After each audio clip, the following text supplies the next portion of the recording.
آپ کے تمام کام بن جایا کریں، آپ کا جو کام ہو اللہ تعالیٰ کی رحمت سے وہ پورا ہو جائے، آپ کے کاموں میں اللہ پاک کی مدد شامل ہو جائے۔ تو آج کے روحانی علاج کو آپ سماعت فرمائیے، اللہ پاک کا صفاتی نام یا مقتدرو، یا مقتدرو، یا مقتدرو، یا مقتدرو۔ جب صبح بیدار ہوتے ہیں نا، سونے سے اٹھتے ہیں، تو اٹھنے کے بعد منہ کو آپ صاف کر لیں، پانی وغیرہ سے واش کر لیں، کلی وغیرہ کر لیں، اس کے بعد اللہ پاک کا صفاتی نام یا مقتدرو یہ 20 مرتبہ پڑھ لیا کریں۔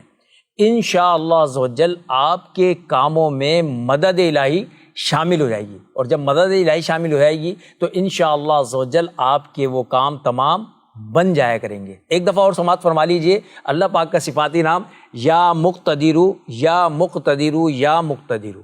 یہ روزانہ صبح جب بیدار ہوتے ہیں، نیند سے اٹھتے ہیں، تو اس وقت 20 مرتبہ پڑھنے کی عادت بنا لیجئے۔ اول آخر درود شریف بھی پڑھیں، انشاءاللہ عز و جل آپ کے جو رکے ہوئے کام ہیں وہ بھی بن جائیں گے، اور آپ کے جو بھی کام ہوں گے نا اس کے اندر اللہ پاک کی مدد شامل ہو جائے گی۔ جو کام ہو نہیں پاتے وہ کام ہونا شروع ہو جائیں گے۔